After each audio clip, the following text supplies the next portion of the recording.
All right, everyone. Welcome once again. It is Friday, and you know what that means. It is time for manufacturing e-commerce success. Yes. And yes, Kurt is wearing a wig today. Yeah, what do you think, guys? It's a good look, right? No, today we've got Nicole Donnelly filling in for Kurt Anderson today. He's off on adventures, and we're going to be talking with Celeste here today from Optessa. We're going to talk about adapting quickly to disruptions in your operations and scheduling. Let's just get going, Nicole.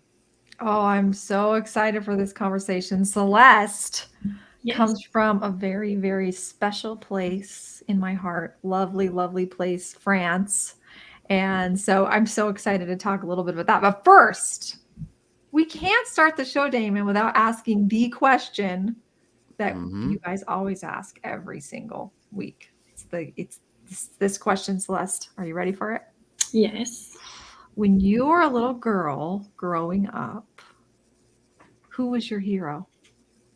Oh, that is an interesting question. I guess,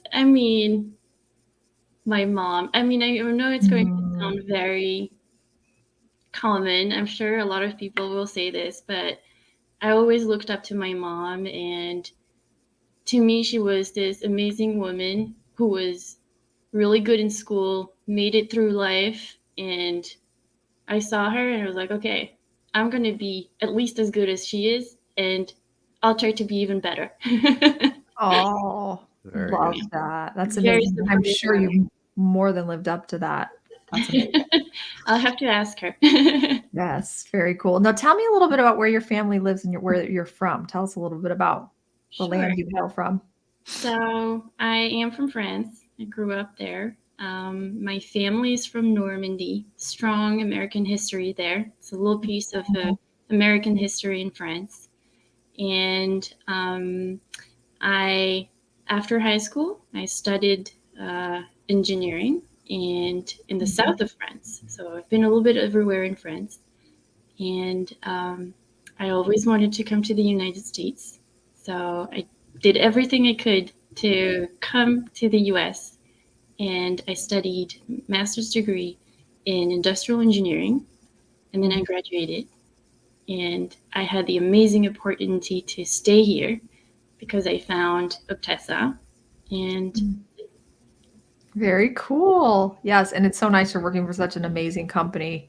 What made it? What was it that you wanted? Why did you want to come to the US so much? Yeah, that's my question too. it was, I felt like the French culture and the American culture together, if you take the good in both, can result in something that is amazing. And I wanted to learn from Americans. I've always been fascinated by this culture of go big or go home. And that is something I wanted to be in. And it was my American dream. It was really what I was looking for. Oh, that's amazing. So I love how you said that you love the good of the American culture and French culture. So America, you love the go big or go home. What do you love about French culture that you think Americans can kind of learn from or that you love?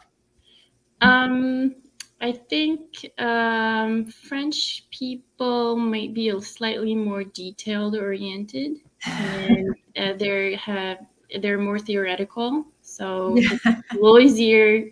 The way we are in school, the way the classes are, make it that we can very easily visualize very theoretical concepts, and but we're terrible in experimentation, which Americans are very good at. Oh, we love to experiment. We don't mind looking the fool, right, Damon? We don't mind looking the fool. No, but you have labs in schools, and you don't mind trying. Trial and error is something that works very well here. So yes, the two together I think work pretty well, because the French people sometimes get a little too much in the details, too invested in it, and they get stuck in it.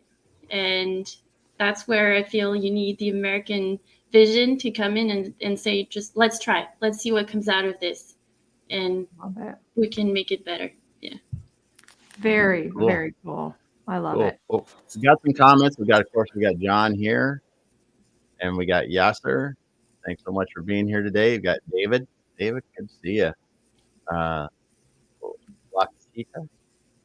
Hopefully I'm saying that right.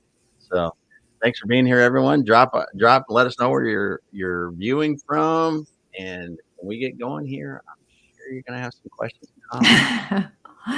So tell us, I'd love to hear a little bit more, Celeste, about what is your role at Optessa? What is it you're doing there day to day? And maybe walk us through like what's a day in a life for you and how you're serving Optessa customers. Of course. So I am an application specialist at Opesa.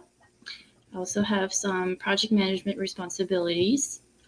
And essentially, what I do is set up the software. So we provide a software for production optimization, production planning optimization. And what I do is set it up for customers. So I work a lot with our customers to understand exactly what their requirements are. And I model it into our software. Then I train our customers to use it. And then once they go live and they are on their own to use it, I am there for support. So if anything comes up or if there's a change request, they need to update the model, if they need to change something, then they can reach out to me and I help them through doing whatever needs to be done. Awesome. I want you to be my implementation specialist, man. How often? I mean, because when you guys are putting in some pretty complex planning systems, I mean, I have to imagine that isn't there kind of, okay, we're setting everything up and then there's a period of changes, but they go down over time. I mean, do you ever get to a point to where these things they're just running, they're running well and we don't have to do a lot of optimization, or is it No. always changing? Yeah, there's always updates. There's always, it's also what is magic about supply chain. Supply chain is always changing. It's in the new technologies that are coming in. There are always new things coming up, always. So we always have to adapt to what is happening to our customers and make sure that it is working for them in the current situation they are. And that current situation evolves with time. Yeah. So yes, it's never done. There's always something else that can be improved. There's always something else that comes in, and we have to take that into account. And yeah, it's very interesting. Yeah. So when you're doing this, so say I'm the company that's using Optessa, are you also going to be integrating with some of my suppliers as well, so I can actually see, or is it just the company you're working with? I'm just curious because I can imagine things, but I don't know what's actually being done. Sure.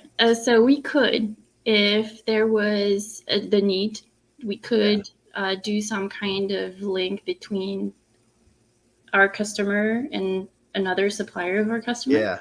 Yeah. Okay. Right now, most of the time, we really work with our customers directly. We kind of connect to their in-house system, in-house ERP, and get all the data information that we need from there and optimize their plan or sequence or schedule for them and try to come up with something that has a good quality. But we could totally kind of create a link between everyone. And we actually love to do that because it improves the overall quality of the sequence for everyone. Because we get information from everywhere. So it's a win-win for everyone to do this type of setup. Yeah, I was just thinking about that, getting prepared for this, and in past experiences, there's some things where, when you're doing things with different suppliers around the globe, multiple facilities making multiple things, and then suppliers making sub-assemblies, and some of the kind of places that you guys get into, there is a lot of things coming from a lot of places that you have to consider. Exactly. And I can see from your standpoint and your customer standpoint, if I can get my data in order, that's a huge thing. And in addition to that, though, I can also see a ton of value if I could go my major suppliers. So I've got my 27 major suppliers here that I know what's coming, how their supply chain is doing. But Right. yeah. Yeah. So cool stuff. I digress, but I think what you guys are doing at Optessa is terribly interesting, because when you look at this and you think about, just imagine an automotive, a car being put together, the final assembly line. I have tires and wheels and brakes assemblies, and I have engine, transmission, and I have all these different things, and then the building of those in the other factories Exactly. that comes to you, and you go, okay, now how do I know that if I've got a shortage of a certain piston in my cylinder that's affecting me this, and that's all going to go all the way and trickle down. I mean, the kind of stuff that you can do now with these systems is crazy cool. Supply chain is so big. There is so much, so many people, so many things happening. And as a customer of an automotive industry, of an automotive company, when we buy our car, we might not realize everything that has been happening behind for months, usually, And it's just in this insane ecosystem working together to, boom, delivering that one thing the people want, So it is very interesting. Yeah. Cool. Well, Nicole, you've got questions. You guys got things to do. So we got things to do. People to see, places to go, cars to make, plans to optimize. So Celeste, you mentioned 3 words. I think I'd love to hear you. You said that you help them plan, sequence, and schedule. Yes. So maybe you can define for our audience here today, like, what is the difference between planning, sequencing, and scheduling? And how does Optessa define those maybe versus some other people in the industry? Of course. Do you mind if I share my screen? Yeah, please do.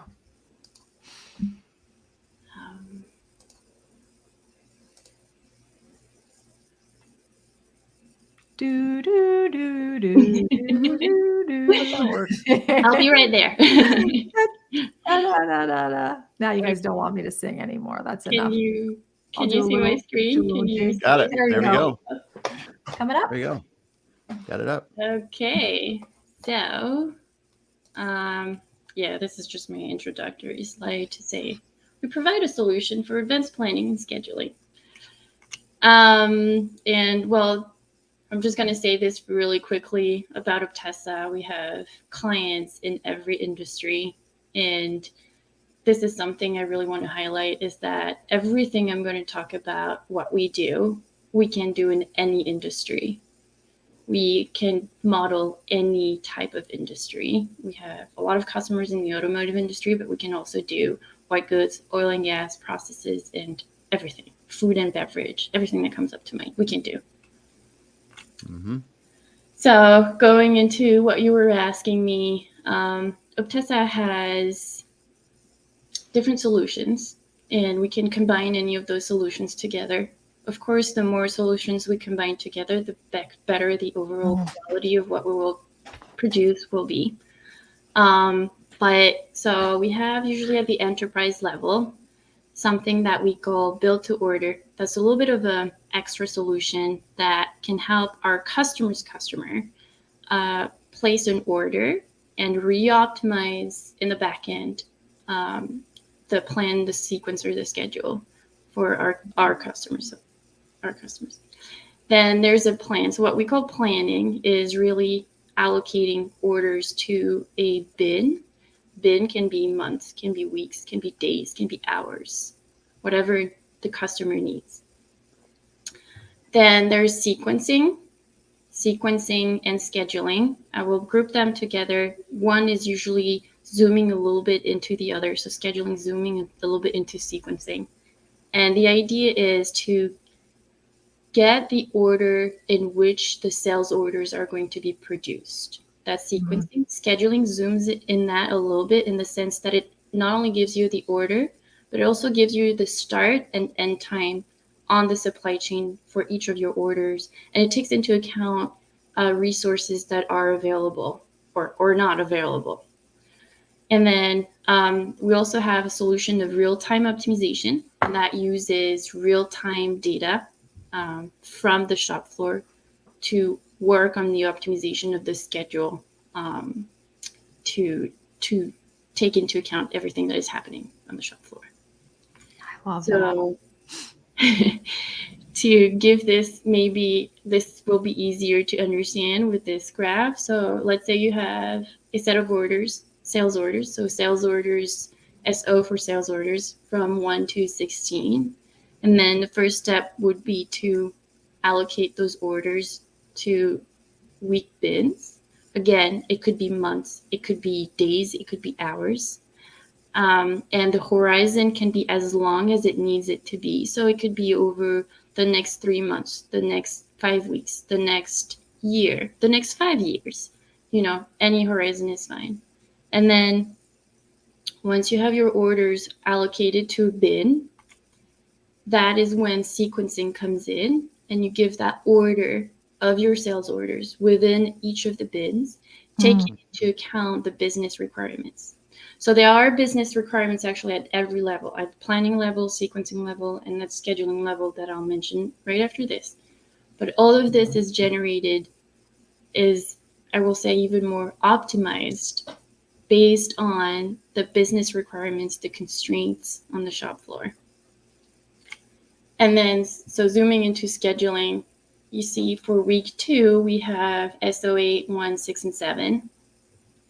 And it gives you the order, but it gives you a start time and end time. And then you can see between SO8 and SO1, the changeover time is much shorter than between SO6 and SO7, right?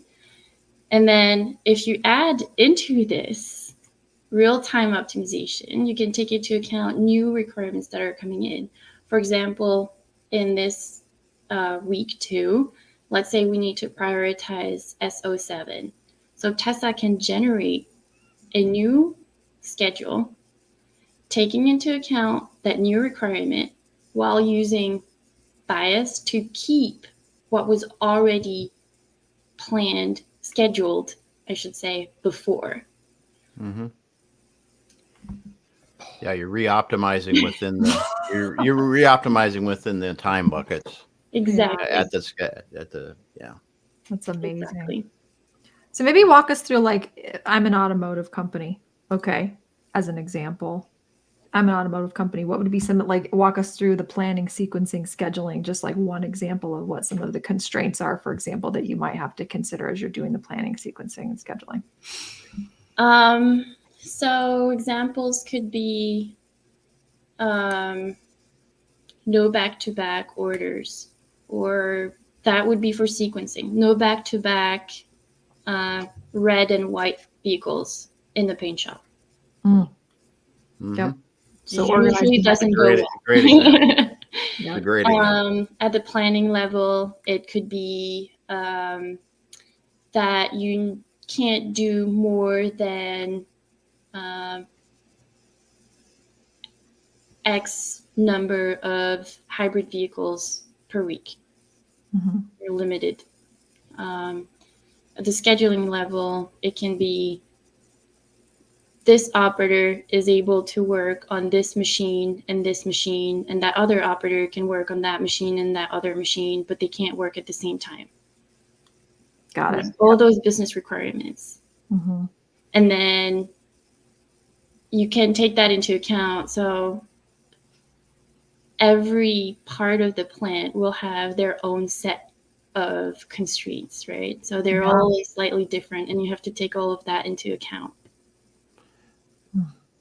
So does the Optessa solution go down like to a work area level? So that's how far it goes with it? 'Cause I know there's several different levels in the scheduling, right? So we're going into a week, but there could be 100 different work centers in that week that are in this assembly process. Right. So yes. Yeah. So actually, I have the slides. Oh, okay. There we go. So there is this really, I really like this functionality that we have in our this mode. I will call it a mode in our software. and it's one of the many modes we have available. So I'm really giving you the tip of the iceberg here. Yeah. But a lot of the times, what we used to do, and a lot of what our competitors do, and even in-house solutions, when we have a new customers, we usually take a first look at what they already have, and what we see is a lot of the time you only calculate that plan, sequence, or schedule for only one of those centers, like you said. Yeah. In Optessa, we call those centers zones. So it's any point on your line that would need its own plan, sequence, or schedule, because it has its own set of requirements. And so we used to do that one at a time, and then we would use that sequence and it's usually also what we see in a lot of places. You have sequence for one zone, one center, and then from that sequence you calculate the other one, and then from the other one you calculate another one, and you go kind of like from your upstream system to your downstream systems like this. You kind of do that. But what we did is we created this mode, Virtual Flow Line VFL, that allows you to calculate all the sequences in one run, in one go. Yeah. And Very cool. it takes into account very complex topology. So you can have merging, diverging lines, or you can have very like a simple streamline, because all of the plans, it's a combination of zones that are serial or parallel, and the products are routed through those zones. So we model those routings through each of those zones. You can have as many zones as you want in the model. You can have as many routes as you want in the model. Anything that is complex we can do with Optessa, and it takes into account the local and the global constraints with that mode. Wow. So you generate everything in one go. Yeah. Taking really cool. everything into account. Yeah. The complexity there is incredible to think about how you can create a system that can handle that level of complexity and still be able to be flexible and nimble enough to adjust to changes with that real-time optimization. I mean, that is really remarkable. Very cool. Well, I think now. Oh, go ahead, Damon. Yeah, but I tell you what this does. In a very complex company, you can simplify this down into each level where people need to see it, all the way to I'm Damon and I'm in the engine department where we're making engines. What I have to build next. Yes. And then you go behind it, and it's checking too to make sure that our inventory is there, and sub-assemblies and all that kind of stuff. This is just crazy cool what it's doing. Yes, it does. It does everything for you, and you just have to click one button, and the engine optimizes everything.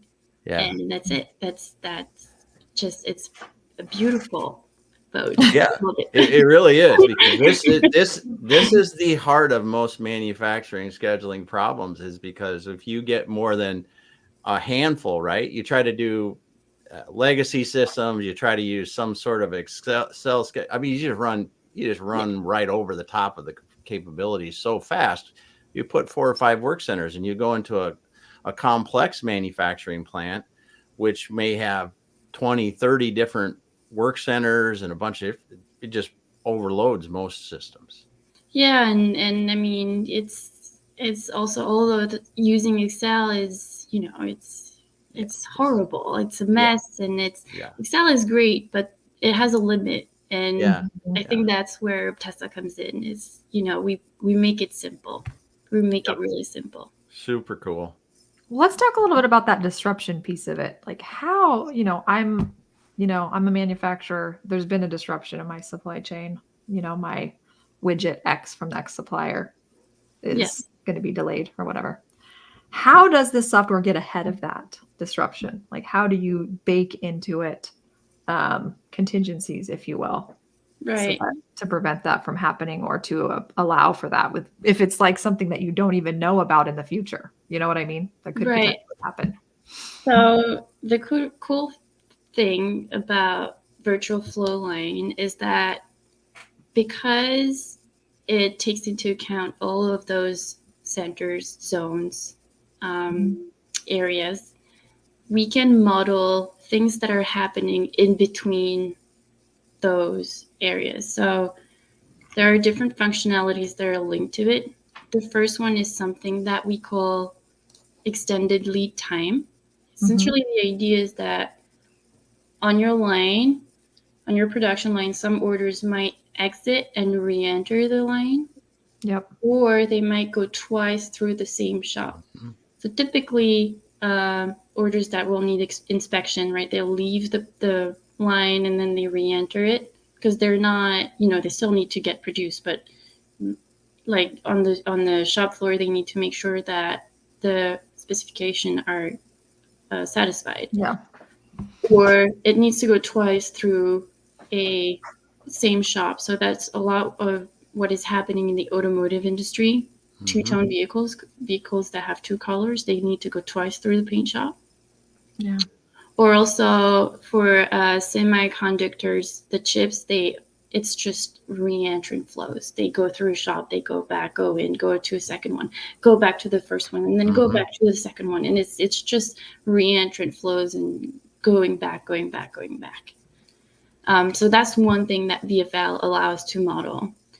The second thing it allows to model are partial routes. Partial routes are essentially orders that will not go through the entire plant. They will leave the production line at some point or enter the production line at another point. And sometimes in the aerospace industry, once the plane is not fully assembled, but it's to a certain point of assembly, some of the orders will stay on site to get painted. Some orders will leave to go in another site to get painted there and delivered there. So some of your orders exit the plant. You could also have, if you look at it from the point of view of the other plant, you will have orders entering the plant. So, VFL can model all of this, taking into account the shift lags, everything that you can think of, all the crazy complexities that you want to pour into this. The last thing that VFL allows to do is to model buffers. So buffers are areas on the shop floor, and they can be used for recovery, but it can also be used for reconstruction. And we model it for reconstruction. And essentially, it allows to reorder your sales orders in between two shops. And it's very powerful because it gives more flexibility between those shops that have different constraints. And putting that in there really gives you more flexibility. And it's essentially, it tells you if an order comes out of a shop, it can actually enter the next one, let's say 5 positions behind. That way you push something else in front of it that will satisfy what needs to happen in the following shop. So going back to really answer your question is we get ahead of disruptions because VFL allows to model a more realistic situation of what is happening because it takes into account all the complexities, the reentrant flows, the partial routes, the ELTs, buffer construction. It takes into account all of this.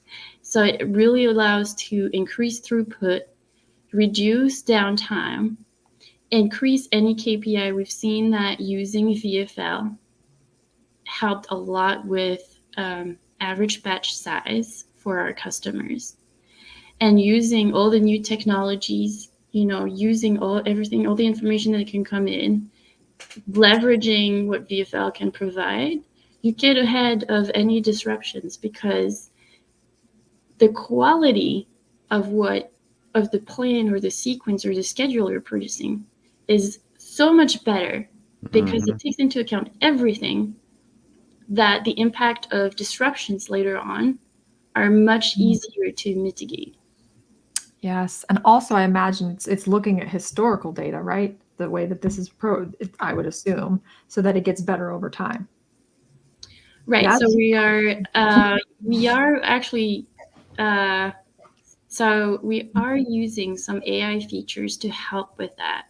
So we're working on introducing AI features to, before we even run the schedule, the plan, or the sequence, to be able to tell customers this based on your constraints, what we've seen in the past, and your current set of sales orders. This is what you can expect to get for your KPIs. So let's say car manufacturer is going to come in, and the system is going to be able to tell the user your average paint batch size on the paint shop is going to be around 5.6, something like that. I don't know. Mm-hmm. So it's very powerful. Oh yeah, yeah. Because you start to predict, and it's based on the data from behind it. That's really cool. Yeah. Yeah. It's only going to improve and get Yep. better and better and better and better. So we got some good comments in here from John. He's helping you out. So let's get back here a little bit. He's talking about doing it center by center, doing the scheduling center by center. And he's talking about that before on some of the competitors that are doing it. And he talks about this is what I think really is pretty special about the Optessa is you're doing, as you talked about, Celeste, the zone production, like the work center kind of level. You're doing that while taking into account everything, and that's very rare to see that. So, and as the last thing John says here is, the plan is feasible before running it. Yes. So yeah, those input data analysis tools that we're developing with AI are very powerful, because that's you're going to know fun. even before doing anything if it's going to be good enough for the plant or not. None of that American trial and error, right? Well, there's still avoiding all of that, getting rid of all of that risk. I love just it. a different spot. We got a couple people dropping in here too from Morocco. I saw David up here from Turkey too. Go, David, I want to get you right here from Turkey. Thanks so much. We got that going on. But thanks everyone for the comments. This is really interesting how you're taking such a complex challenge. Because what's a car or worse, an airplane? What's a Boeing 787 having in for parts? I forget how many gazillion parts they got in them, and they're coming from all over the world. I see the fuselages go by the town where I live. They come on the trains, and I see what you're talking about, where they come out of the factory and go to the paint factory, and some fly unpainted to other places to get painted before they go to the customers. And, and we're talking about all this stuff, and you're able to take all of that data on something like that and tell Damon what I have to do in the place where I'm building the wheels for the landing assembly. I mean, and how that ties together with where that's going to go. I mean, this is cool. I can share you, if you want, a little bit of an example in the web app. Let's see a demo. Let's check it out. We'd love to see a real life example. Okay. So this is how the sausage gets made. Let's see it. My daughter loves sausage. She told me the other day, Mom, I love sausage more than bacon. And I was like, I don't know if you can still be my daughter, because bacon is like the best ever, right? Bacon is hard to beat. I guess it depends on the sausage, like if it's a really, really good, I don't know. There's so many good sausages. But... smoked kielbasa. Ooh, yeah, that's a good one. From the Rhine House in Leavenworth, Washington. Is it better than bacon? Must be. No. Bacon is number one. Bacon is king. Yeah, bacon is king. Yeah. Sorry. So since bacon is king, let's show us how the bacon gets made. Yeah, let's show us how the bacon gets made. Someone said bacon and then everything went off the tracks. There is nothing like waking up in the morning to the smell of bacon, though, right? Oh my goodness. Yeah. All right.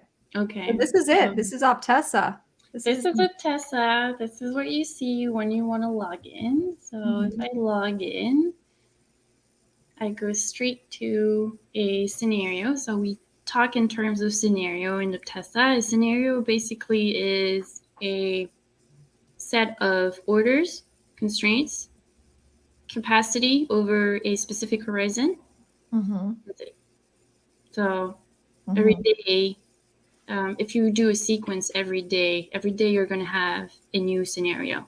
Yeah. Right? So you have, and this is all what you're building in that implementation phase, is really factoring in all the constraints that they have and building that into the platform, customizing it for the customer through implementation, so that they can just deploy it in one click, have it all go until they want to re-optimize again and make updates. Right. So much data. Yeah. I mean, Well, I'm just thinking about the constraints. I mean, there's just so many yeah. constraints that you have to think Yes. about. Labor, warehouse space, you know, inventory. Material availability, everything. Yes. All Yes. of it. Yeah. So this is kind of a weird question maybe, but Yes.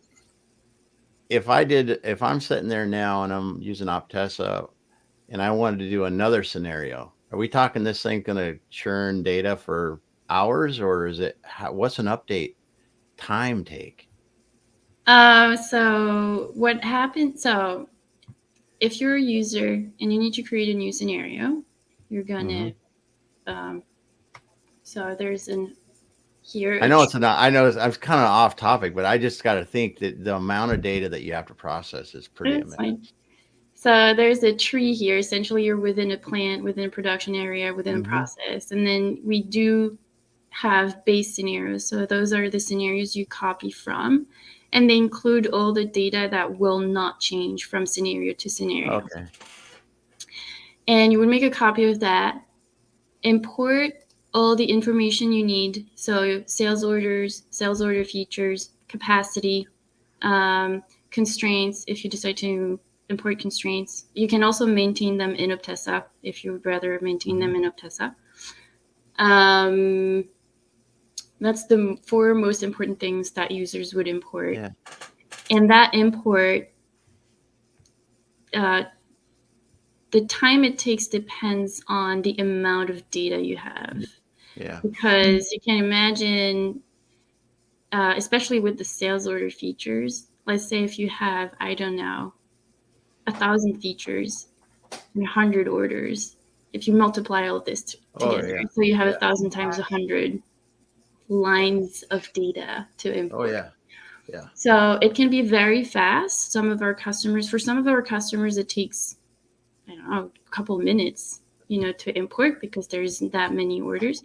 For some of our customers, especially when you do planning for several months, there are more orders, more features coming in that can take longer. Yeah.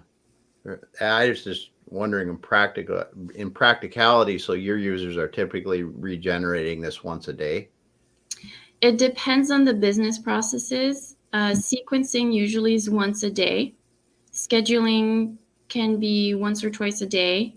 Planning will be once a week, maybe more. Okay. Yeah. Yeah, that's what I've seen. Very cool. But And it's it's like an depends on the order, business meaning process. like you run planning on this day of the week, and then you're going to run sequencing is that all planned and sequenced too in terms of when you're running the schedule?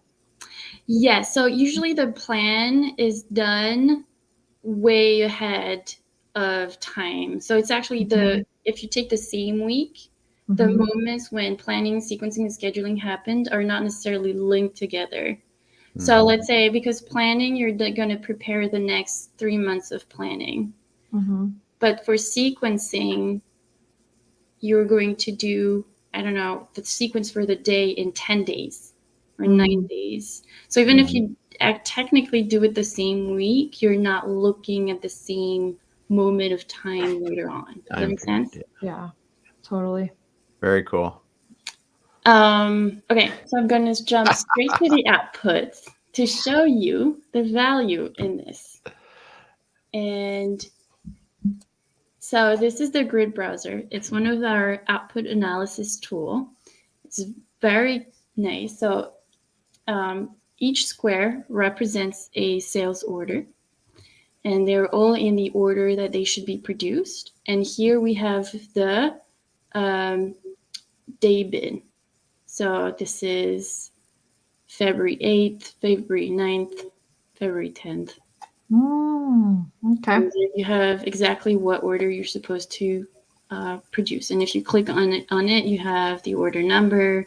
You can add different information depending on what the users need to see. You could add the color, the model, everything. This demo is based on an automotive industry.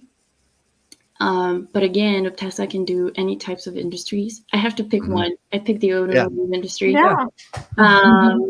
And so this is what this demo is for, but we can do a lot more than that. And it's a fairly simple setup. It's simplified because it's a demo, but we can do, as I've shown before, we can do much more complex topologies, and we do more complex topologies for our customers. So it's just a body shop going into a paint shop, going into a trim shop. So very streamlined, simple. And what I can show you is, let's see, first the paint shop. I'm going to put the bin to shifts because it's easier to see. And I'm going to display the color because usually that's why you try to optimize in the paint shop. So you want to group the colors together. So this is the output of the software. The interesting part is, in this demo, there are two-tone vehicles. So they go twice through the paint shop with a 25 slot lag in between the two passes. So if you look here, for example, we have lot 145-25 because the second pass in the shop is operation 25. And if I go 25 slots before, exactly 25 slots before, I have the first pass here, which is a red pass. So we can see the first pass red, then the second pass black. And the system was able to optimize the paint batches using the fact that those orders are going through the paint shop twice. So the red pass is surrounded by red vehicles. The black pass is surrounded by other black vehicles. Yeah. It's pretty incredible. Very incredible. Yeah. Because you're optimizing setup times, your changeover. Yeah. This is sequencing. Yeah. I forgot to mention this is sequencing. Yeah. Awesome. I'm speechless. Very cool. I'm utterly speechless. Well, this is what scheduling should be like. Yes. It really is. It really is, because most companies, I don't care, big, small, whatever, they kind of band-aid something together. And at this level, the people that run the area are often doing that themselves. Yep. Yes. And think about all the manual time that it's taking them to figure it out, and what they're missing, and all of that. Like, this just streamlines that whole process. Yes. Yes. They save a lot of time. Yes, exactly. And if you have an inventory problem with that you don't realize, because this is looking at that too, you're re-optimizing based on that as well. Yes. And you just go, then those people in those work areas can concentrate on, this is what I need to do next, rather than how the heck, we just got all ready to go for this and it's not ready to go. Yes. And those kind of things cost Downtime. thousands of dollars. Yes. Downtime is the worst, right? Yeah. You're losing dollars on that downtime. Yeah. And there's another thing I can show you. So if I display the paint and the trim shop, and this time we look at the model of the vehicles, this is what is going to come out. So there is a pattern for the trim shop for the model. So it's I believe 300K. So there are types 300K and 400K. So we have 300K followed by 400K. And we go like this in cycle across the entire sequence. What we can see is that the pattern is satisfied at the trim shop because this is where the constraint is. but it is not satisfied in the paint shop because that is not where the constraint is. And instead, as I showed you before, it focuses on satisfying the constraints that are in the paint shop.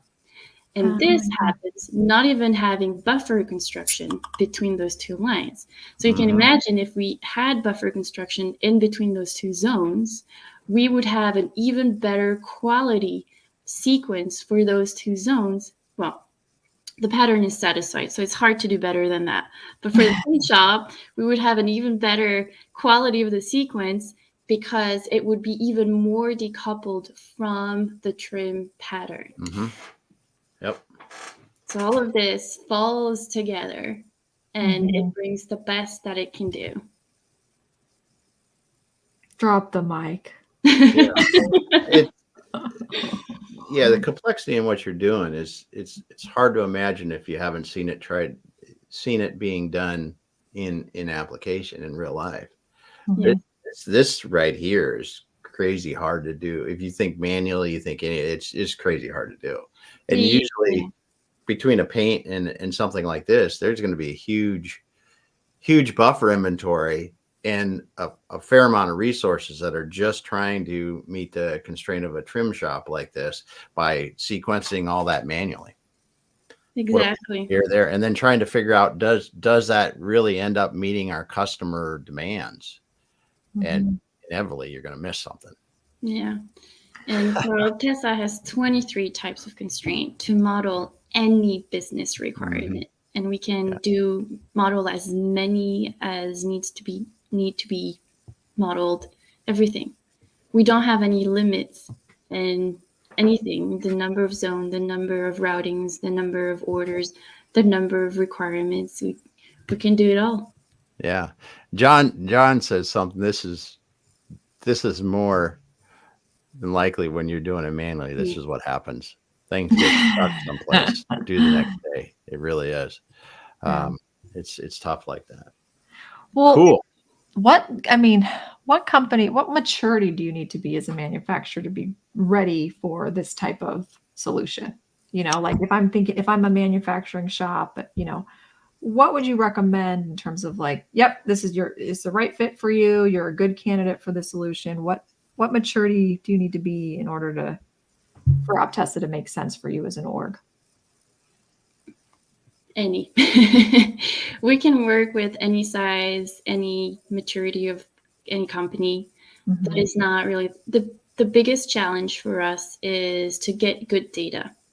And that's usually what we advise our customers on is we can do as good as we can if we have good data. So that would be the biggest advice I would give is to have a setup already there that can provide the necessary data. Most of the manufacturers already do because they all have an ERP system, something. So most of the time we can get the good data. It is specifically true though for scheduling because scheduling takes into account the start and end time of everything. So sometimes there might be some information data missing for scheduling, like the maintenance, how long it takes to take the maintenance for the machine or things like this. And the schedule we generate can be as good as what data we get. Yeah. So yes, that's what I would mostly focus on is for planning and sequencing, it's easier. And usually manufacturers already have the data available. For scheduling, I would say the first thing is to focus on being able to provide the right data to get the level of information you need. If you don't need to be too specific, then it's okay. If you really want something that is very, very specific, then we need very, very specific input data. Super cool. Super cool. Amazing. Yeah. Well, is there anything more you want to share with us screen wise? Because I'll drop that and we're getting about to time. We can start to wind down here, or you can show us a couple more things. I can show you one more constraints if you want, or we can. Very cool. Let's look at one more. Let's do it. Okay. Let's look at one more. Okay, so this constraint is for the body shop this time, and it's for the vehicle type. And the AH, specifically vehicle type. So what we see here is that in some location, right, we have back-to-back AH vehicles. The requirement, the business requirement is within the 300K model, no back-to-back AH type. Oh. So if I change the way we look at this and I look for model equal to 300K and type equal to AH, and I show this, then voila, no more back-to-back. So we are able to add a filter in the constraints to model the business requirement. So within the sequence of the 300K models, there are no back-to-back AH type vehicles. It's following the rules, and you've filtered it to show that. Exactly. Yeah. And that is in the body shop. Yeah. So here I'm satisfying the constraint here, maximizing, minimizing changeover in the paint shop, and satisfying a pattern in the trim shop. Yeah, and that's what, because you're not just doing one here. This is the whole schedule working together. So you're doing the paint shop, the body shop, the trim shop. It's all being sequenced per each area and all together to get the product out the door on time. Yes. Yeah. How does this differ, Celeste, from some of your competitors or any other solutions that a manufacturer might be considering? So some of our competitors might actually not. So a lot of them, well, not a lot of them. Some of them might use heuristics instead of using an actual machine learning / AI way of calculating the sequence quality. So we use simulated annealing. Some of our competitors also might not actually have the possibility to compute all of the zone sequences in one run, and they do one after the other, like I've mentioned at the beginning. You know. What else? Yeah, that's pretty much, they use heuristics, or they would not have this mode available at all. Man, so yeah, that I can see why. It's just you get so much more detailed. Yeah. So what's exciting? What new things are you seeing on the horizon that you go, wow, this is going to be super cool? Now, you don't have to tell us secrets, right? Because I know you see that kind of stuff. But I mean, what probably had you sign something before you came on today, huh? Well, we got to ask it, right? We got to ask that because, AI is infiltrating everything. I mean, are there going to be simple tools that AI is going to help to point out more things to the people using it? Or is it going to be some deep thing that what in your viewpoint are exciting things that are exciting right now? So there are a lot of exciting things coming up for the future versions of our software.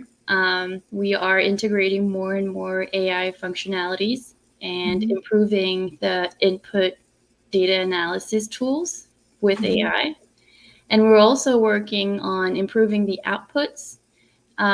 We've all seen ChatGPT coming out, and just everyone is using it.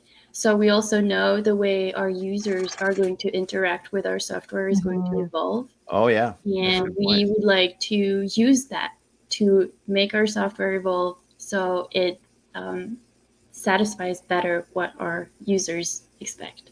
So there are a lot of new things coming up, really lots of machine learning and AI coming in to simplify even more the setup of the model and also the way users work with it. Yeah, I mean, it's so true. Like if you look ahead 5-10 years from now, point click, I think is going to be completely like the whole idea of, okay, I'm going to click here and I'm going to select this from this drop down. It's all going to just be you speaking to the system saying, I need you to create a sequencing plan for that factors in this constraint for this, and it's just, we'll spit it out for you. I can't wait for that day. I'm seeing it happening already. It was like HubSpot has built out this ChatSpot AI in their platform where you can basically do some at a very basic level, create a XYZ from this, Yeah. And every customer has its own set of requirements. They have all their own complexities. There are no two customers that are the same. So it will allow to really be even better for each of them, with their own set of requirements. Very cool. Yeah. So Man, cool. Bravo. Thank you. Thank you so much, Celeste. This has been an incredible learning experience, and so glad we were able to let you share under the hood some of Optessa and what you guys are doing. Nicole, what other questions do you have for Celeste today? My last question for you, Celeste, is last question of the day. If you were an animal, what would your spirit animal be? A cat. Oh, Yeah. why a cat? Tell me why. Independent. Uh-huh. You get pet when you want to be pet. You get food when you want food. I mean, what is wrong with that? Sounds like your husband takes very good care of you. He feeds you regularly. He does. I am very lucky. He does. Yeah, and he kind of lets you have your own space, and he, very nice. You knew the answer to that one right away. A lot of times when I ask people that question, they have to think about it for a bit, but you knew. Yeah. That was fun. Yeah, I always knew if I want to be a cat in a nice house. I will say, You want to be an indoor cat, no outdoors. Yeah, you don't be a junkyard cat or something like that. Yeah, no, it's not as fancy as the cat I have in mind. Yeah. Yes. Thank you so much for coming on today. It's actually been so nice to get under the hood and see the demo of specifically how the software works in real life and how you guys help people plan, sequence, and schedule for their facilities. And it's just remarkable the level of complexity that Optessa can handle, and how much time. I'm just thinking about the time savings, resources, all of that. So thank you for sharing that. And it's been a great day. I hope everyone out there, thank you all for joining us today. I don't know, Damon, what you got planned this weekend, but I hope you guys all have a great, wonderful weekend. And we'll see you on Monday. Kurt will be back on Monday. He'll be back with bells on. We'll be back again on Monday. So very good. Thanks. Thank you so much. Thanks, Celeste, for being here. Nicole, awesome as always to be able to co-host with you today. Yeah. Thanks so much for everyone showing up too. I mean, look, we got a lot of people in here that Luis and John and Unique and MD, and there's a whole bunch of people in here today. Thanks so much for stopping by, David. And thanks for dropping the comments, and Yasser, thanks so much. We appreciate you stopping by every week and listening and supporting our guests. But we will be back again next week. So everyone, safe and happy weekend. Celeste, hang out with us for just a moment, and we are wrapping up. Have a great weekend, everyone.